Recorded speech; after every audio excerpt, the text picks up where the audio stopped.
സ്നേഹിതരെ, നമസ്കാരം. ഇന്ന് നമ്മൾ സംസാരിക്കാൻ പോകുന്നത് നമ്മുടെ ജീവിതം മുഴുവൻ മാറ്റിമറിക്കുവാൻ കഴിയുന്ന അത്ഭുത ശക്തിയെക്കുറിച്ചാണ്. ശ്വാസത്തിൻ്റെ മഹത്വം.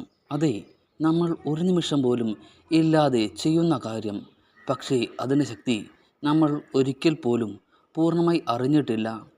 യോഗയിൽ ശ്വാസം വെറും ഓക്സിജൻ ഉൾക്കൊള്ളുന്ന ഒരു ശാരീരിക പ്രക്രിയയല്ല, അത് പ്രാണനാണ്. പ്രാണൻ എന്നാൽ ജീവശക്തി. അതുകൊണ്ട് തന്നെ പ്രാണായാമം എന്ന പദം ഉണ്ടായി. പ്രാണ എന്നത് ജീവശക്തി, ആയാമം എന്നത് നിയന്ത്രണം.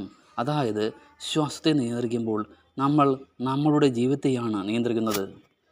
ശ്വാസം ശരീരത്തിൻ്റെയും മനസ്സിൻ്റെയും ഇടയിൽ പ്രവർത്തിക്കുന്ന ഒരു പാലമാണ്. നമ്മൾ ടെൻഷനിലാണെങ്കിൽ ശ്രദ്ധിച്ചിട്ടുണ്ടോ? ശ്വാസം വേഗത്തിൽ പോകും. കോപം വന്നാൽ ശ്വാസം കട്ടിയാകും. പേടി വന്നാൽ ശ്വാസം തടസ്സപ്പെടും.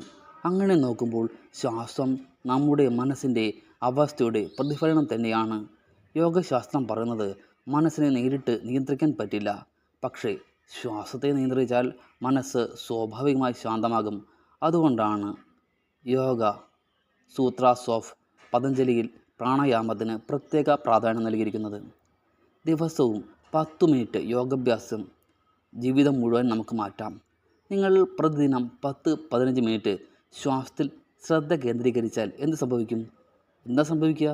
മാനസിക സമ്മർദ്ദം കുറയും, ഉറക്കം മെച്ചപ്പെടും, ശ്രദ്ധയും ഏകാഗ്രതയും വർദ്ധിക്കും, കോപം നിയന്ത്രിക്കുവാനാകും, ആത്മവിശ്വാസം വളരും. ഇത് വെറും വാക്കുകളല്ല, ലോകമെമ്പാടുമുള്ള ഗവേഷണങ്ങളും ഇതേ കാര്യമാണ് പറയുന്നത്. ഇന്നത്തെ ലോകത്ത് പല വലിയ കമ്പനികളും ധ്യാനവും യോഗാഭ്യാസവും നിർബന്ധമാക്കുന്നുണ്ട്.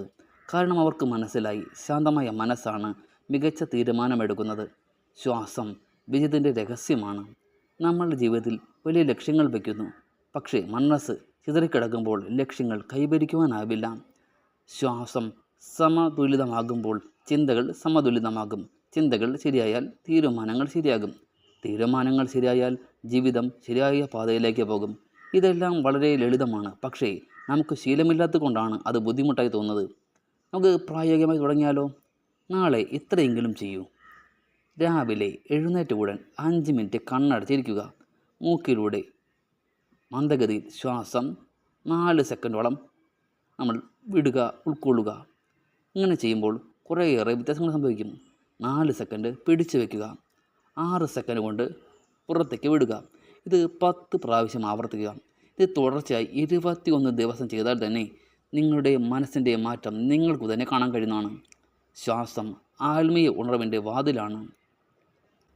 ശ്വാസത്തെ നിയന്ത്രിക്കാൻ പഠിച്ചാൽ നമ്മൾ ശരീരത്തെ മാത്രമല്ല, നമ്മുടെ വികാരങ്ങളെയും ചിന്തകളെയും നിയന്ത്രിക്കുവാൻ പഠിക്കും. അതാണ് യോഗയുടെ സാരാംശം. സുഹൃത്തുക്കളെ, നമ്മൾ പുറത്തുള്ള ലോകത്തെ മാറ്റാൻ ശ്രമിക്കുന്നതിന് മുമ്പ് നമ്മുടെ ഉള്ളിലെ ശ്വാസത്തെ ഒന്ന് ശ്രദ്ധിക്കൂ. കാരണം നമ്മൾ ശ്വാസം എടുക്കുന്നത് മാത്രമല്ല, ശ്വാസം തന്നെയാണ് നമ്മളെ ജീവനോടെ നിലനിർത്തുന്നത്. ഇന്നത്തെ വീഡിയോ നിങ്ങൾക്ക് ഇഷ്ടമായെങ്കിൽ ലൈക്ക് ചെയ്യാനും ഷെയർ ചെയ്യാനും മറക്കരുതേ. വീണ്ടും കാണാം മറ്റൊരു ശക്തമായ വിഷയവുമായി. നന്ദി.